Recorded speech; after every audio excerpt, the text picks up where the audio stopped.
स्वागत है आपका न्यूजीलैंड भारत में। आपके साथ मैं हूं शारिफ इब्राहिम। बुलेटिन की शुरुआत करेंगे। सबसे पहले बात कोरोना की होगी। कोरोना का लैब टेस्ट करवाने वाले की जमशेदपुर में चांदी ही चांदी है। ये कोरोना टेस्ट पर मनमानी रकम ले रहे हैं। एक डॉक्टर भी ऐसे लैब की चपेट में आ गए हैं।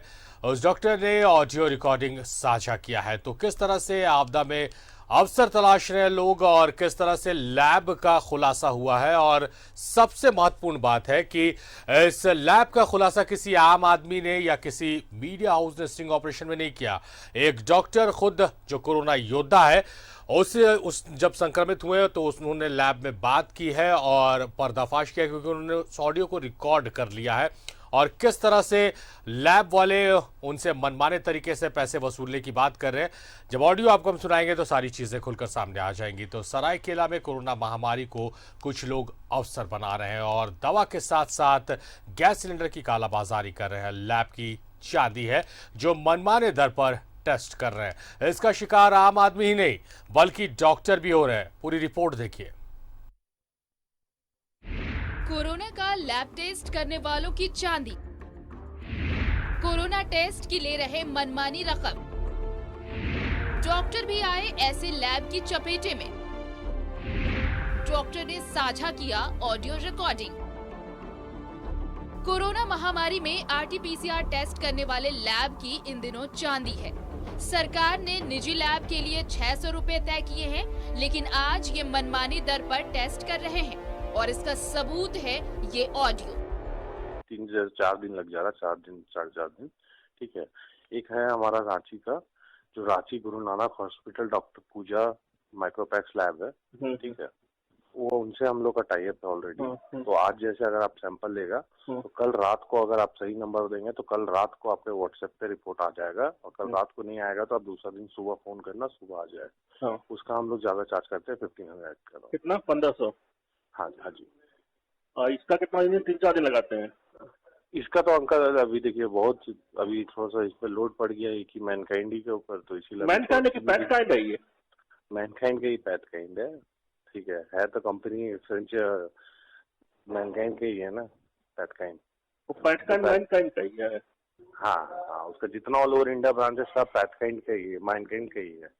अच्छा। वही ओन करता है। उसका जो मशीन है वो भी मतलब सेंट्रल, क्योंकि ये जाता है रिपोर्ट गुरुग्राम से आता है रिपोर्ट। ठीक है।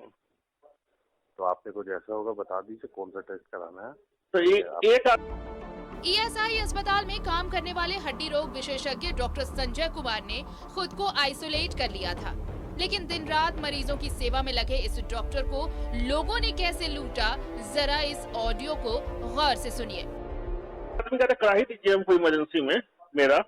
देखिए अगर एक आदमी के लिए जाएगा तो आपको ऐसे ज्यादा पड़ेगा। आदमी 2-3 जन रहेगा, 4 दिन आप बोले तो उसमें जल्दी आपको कम कर देगा आदमी। उतना 1500 नहीं लगेगा, क्योंकि बीपी किट भी कम लगेगा, आदमी का पेट्रोल भी बचेगा। हाँ, कितना लग जाएगा 4 आदमी में? 4 आदमी अगर आप एक साथ कराएंगे तो आपके लिए 1300 रुपये में कर देगा। 1300 में कर दीजिए। कर दे? हाँ कर दीजिए। भेज दीजिए। कब भेजिएगा?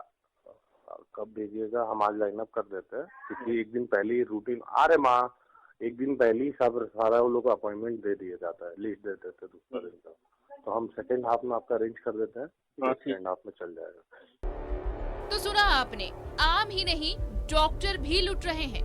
डॉक्टर संजय अभी आइसोलेटेड है, इसलिए लाइव नहीं आ पा रहे, लेकिन उन्हें खुद की बातचीत का ऑडियो एक्सक्लूसिवली उपलब्ध कराया है ताकि इन निजी लैबों का खुलासा हो सके।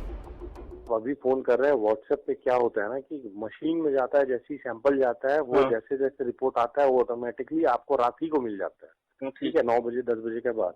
और वैसे हम लोग के पास क्या है कि 500 रोज सैंपल जाता है, तो जब तक ले पूरा कंप्लीट 500 नहीं होगा तब तक ले रिपोर्ट नहीं आता है, क्योंकि पूरा 500 का बल्क में आता है। और जैसे आपका व्हाट्सएप नंबर सही रहेगा तो आपका व्हाट्सएप नंबर पे जैसे होते जाएगा आपका चल जाता है। हाँ ठीक है ना? नहीं, रिपोर्ट रहेगा ना उसमें, उसको हम दिखा सकते हैं कहीं रिपोर्ट? आप रिपोर्ट का उसमें QR कोड भी रहेगा, रिपोर्ट भी रहेगा और एफिलिएशन वाला भी रहेगा। पॉजिटिव हुआ तो छुट्टी लेना पड़ेगा हमको ना, दिखाना पड़ेगा ना ऑफिस में। कोई दिक्कत नहीं है भैया, आप ICMR और इससे अफिलेटेड है। जो भी देंगे आप ये सब चीजों से अफिलेटेड देंगे, ऐसा वैसा आपको रिपोर्ट नहीं दे रहा है कोई। ठीक है। कोई जाली उली वाला नहीं काम है मेरा। ठीक है, भेज दीजिए। जमशेदपुर में एमजीएम और टीएमएच के अलावे पाथकाइट समेत कई निजी लैब को टेस्ट की अनुमति दी गई है, लेकिन इनकी शिकायतें आ रही हैं। ऐसे में इन पर नकेल कसने की जरूरत है ताकि मनमाने दर पर अंकुश रखा जा सके। न्यूज़ 11 भारत के लिए सरायकेला से अन्नी अमृता की रिपोर्ट।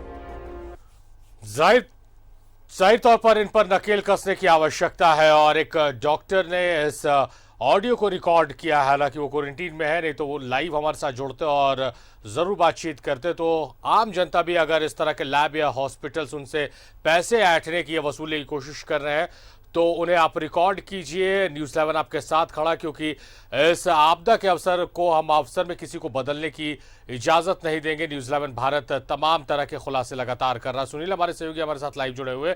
सुनील, डॉक्टर साहब ने बड़ा खुलासा कर दिया है।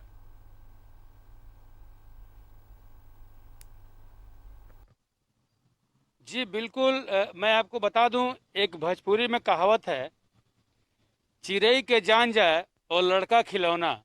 ये सीधी चरितार्थ हो रही है आजकल के प्राइवेट डॉक्टरों पे और जांच केंद्रों पे। आमजन तिल तिल कर मर रहे हैं, 2 जून की रोटी नसीब नहीं हो रही है। लेकिन उसी में अगर किसी को कोविड पॉजिटिव अगर आ जाता है, उसमें उसके घरों में पहाड़ जैसे टूट पड़ता है। और यहाँ प्राइवेट अस्पतालों की और जांच केंद्रों की एक पर्व की तरह हो जाता है कि हाँ, जितने लोग कोविड हो रहे हैं हमारे पास आ रहे हैं और जांच करा रहे हैं। सबसे पहली बात हम आपको बता दें, ये लूट का मामला तो जग जाहिर है कि लूट कितनी मची हुई है प्राइवेट अस्पतालों में और जांच केंद्रों में। जो ये आज की मैं घटना बता रहा हूँ कि जो एक डॉक्टर संजय जो ईएसआई के अस्पताल के माने जाने डॉक्टर हैं, वो कोविड पॉजिटिव हो जाते हैं। और वो जब बात कर रहे हैं एक लैब में, तो वहाँ एक कर्मचारी बोल रहे हैं कि भैया अगर जल्दी कराना है तो आपको डबल पैसे देने होंगे या फिर आपको 7 दिन तक वेट करना पड़ता है। सबसे पहले जो सरकार की गाइडलाइन है, जितने भी प्राइवेट अस्पतालों को जांच करने का जिम्मा सौंपा गया है या फिर जिनको नियम के तहत जांच करने की बात कही गई है, उनको 48 घंटे के अंदर जांच रिपोर्ट देनी है। लेकिन इसको जांच करने वाला कोई नहीं कि आखिर जांच केंद्र 6 दिन बाद क्यों रिपोर्ट दे रहे हैं। ये बहुत बड़ा सवाल है। लेकिन सबसे पहले बड़ी बात है कि इंसानियत, वो भी एक इंसान है। जांच केंद्र में बैठे हुए लोग भी इंसान हैं, अस्पताल में बैठे हुए भी लोग इंसान हैं, वो डॉक्टर भी इंसान हैं।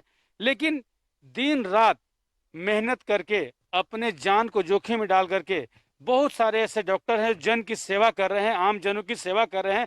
उनके प्राण को बचाने में अपने परिवार तक के मतलब कि परिवार को समय नहीं दे पा रहे हैं और अपने जान को निछावर कर दे रहे हैं कितने डॉक्टर।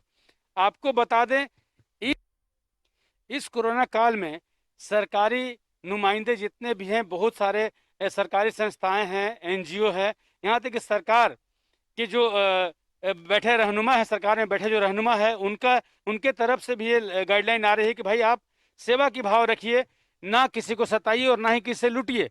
लेकिन उसके बावजूद भी प्राइवेट अस्पतालों की अगर बात करें और जांच केंद्रों की बात करें तो इनका कोई माई बाप नहीं है। जैसे मन करता है वैसे लूट रहे हैं। अगर इसकी जांच ढंग से नहीं की गई और इसे पाबंदी नहीं लगाई गई तो कल के डेट में ये कोरोना महामारी तो एक बड़ा रूप ले ही रही है, लेकिन भुखमरी ही बहुत बड़ी एक सामने आफत खड़ी कर देगी। इस पर सरकार को संज्ञान लेना चाहिए और उन सारे जांच केंद्रों और प्राइवेट अस्पतालों को एक सीमित इस बीमारी का एक नियम तय करना चाहिए कि आपको इतना ही लेना है और इसी में काम करना है। जो नहीं मानते हैं उन पर अविलंब कार्रवाई करनी चाहिए जी। और जहां तक प्रशासनिक अधिकारी के सवाल है, तो कोई भी प्रशासनिक अधिकारी इन अस्पतालों से नहीं बोलने जाता है, ना ही जांच केंद्रों के पास कोई कार्रवाई होती है। ये खुलेआम है, हर जगह है। आप बाजार में सुन सकते हैं एक आम आदमी के मुंह से कि भैया अगर जल्दी रिपोर्ट चाहिए आप तुरंत 2000 रुपये दीजिए, तुरंत रिपोर्ट मिल जाएगा। लेकिन अगर आप नियम के तहत पैसा देते हैं तो आपकी रिपोर्ट 6 दिन में आएगी। और बताइए, एक कोविड पेशेंट का रिपोर्ट जब 6 दिन में आएगा और तब तक उसका इलाज नहीं होगा तो क्या कोई पेशेंट मरेगा नहीं? और सच मानिए, मैं आपको बता दूं, आज कोविड पेशेंट इसलिए मर रहे हैं कि जांच रिपोर्ट आने में देरी हो रही है। जी, ये बहुत बड़ी बात है कि जांच रिपोर्ट आने में देरी होने के चलते ही कोविड पेशेंट की मौत ज़्यादा हो रही है। अगर जांच रिपोर्ट जल्दी आ जाए, उनके इलाज जल्दी शुरू कर दिए जाए तो इन मरीजों की हालत सुधर सकती है, मौत के आंकड़ों में कमी आ सकती है। इस पर सरकार को और जिला प्रशासन या स्थानीय प्रशासन किसी भी जिले को उस पर संज्ञान लेने चाहिए। ऐसे तिल तिल कर जो आम मरीज मर रहे हैं उस पर लगाम कसनी चाहिए। और सबसे पहली बात कि प्राइवेट अस्पताल और जितने भी प्राइवेट सेक्टर के जांच केंद्र है उस पर एक बार जाकर अंकुश लगाने का काम करना चाहिए कि आपको यही रेट लेना है और इसी रेट के तहत आपको काम करना है और मरीजों की देखभाल करनी है। अगर जब तक ये सरकार नहीं करेगी, यहाँ की जिला प्रशासन उन पर नकेल नहीं लगाएगी, तब तक ये मौत के आंकड़े नहीं रुकेंगे। और ऐसे ही लोग आपस में जो डॉक्टर हैं, आज मैं आपको बता दूं कि जो डॉक्टर है वो भी सुरक्षित नहीं है। आपको जैसे देख सकते हैं कि ये सही अस्पताल में कैसे डॉक्टरों में दहशत मची हुई कि आज हम भी सुरक्षित नहीं है। अगर हमें कोविड होता तो हमारे लिए अस्पताल नहीं है, हमारे लिए मतलब बेड खाली नहीं है और जिस जांच केंद्र में जाएंगे हमें भी लूटा जाएगा, हमें भी बख्शा नहीं जाएगा। ये सोचकर उनके मनोबल को भी जितने भी जांच केंद्र है गिरा रहे हैं। ऐसा नहीं होनी चाहिए। जिला प्रशासन को अविलंब इस पर कार्रवाई भी करनी चाहिए और अविलंब इस मुद्दे पे जितने भी प्राइवेट अस्पताल और प्राइवेट जांच केंद्र हैं उसके लिए एक नियमावली तैयार करना चाहिए। जी जाहिर तौर पर सुनील, सरकार को सख्त कदम उठाने की आवश्यकता है। हालांकि जो रेट चार्ट है प्राइवेट अस्पताल का वो जारी कर दिया गया, मगर उसे कितना इम्प्लीमेंट किया जा रहा है इस पर किसी की नजर नहीं, इसकी मॉनिटरिंग करने की आवश्यकता। बहुत शुक्रिया आपका तमाम जानकारियों के लिए सुनील।